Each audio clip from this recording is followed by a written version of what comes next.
গাড়ীগাঁৱত শ্ৰী শ্ৰী ৰামকৃষ্ণ নামঘৰত ৩৯তম হোমযজ্ঞ আজি অনুষ্ঠিত হয়। এই হোমযজ্ঞত আজি পুৱাৰে পৰা গাড়ীগাঁও অঞ্চলৰ সমূহ ধৰ্মপ্ৰাণ ৰাইজ অংশগ্ৰহণ কৰে। হোমযজ্ঞ উপলক্ষে ৰামকৃষ্ণ নামঘৰ সমিতিয়ে কেইবাটাও কাৰ্যসূচী আয়োজন কৰে। নাগাৰা নামকে ধৰি নীতি নিয়মেৰে হোমযজ্ঞ সমাপন কৰি ভগৱানৰ আশীৰ্বাদ কামনা কৰে ৰাইজে। দেশৰ মংগল কামনাৰ বাবে প্ৰতি বছৰে গাড়ীগাঁও ৰাইজে আয়োজন কৰি আহিছে এই হোমযজ্ঞখনি।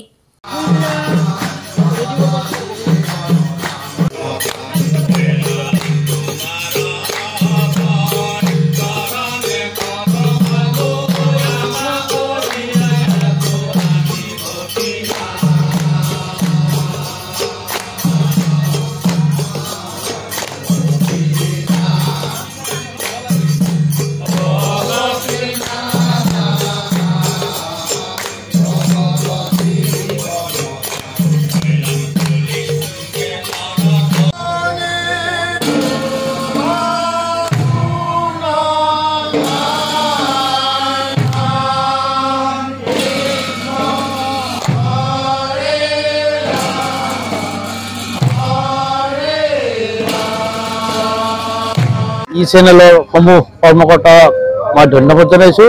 আমাৰ এই মহান অনুষ্ঠানটিত আপোনালোকে আহি আমাৰ এই অনুষ্ঠানটিৰ সকলো দিশতে আপোনালোকৰ চেনেলৰ যোগেদি অসমবাসীয়ে জানক আৰু আমাৰ এই অনুষ্ঠানটি যাতে প্ৰচাৰ মাধ্যমত প্ৰকাশ পায়।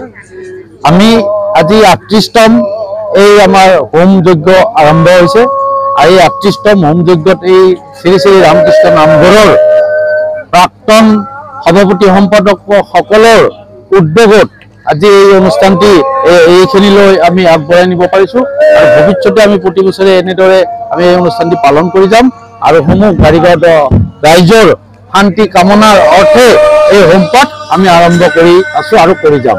ধন্যবাদ।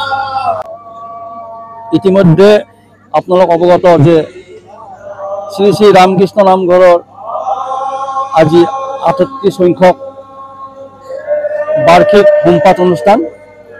এয়া সনাতন সংস্কৃতিৰ অন্যতম অনুষ্ঠান বুলি আমি অভিহিত কৰিছোঁ।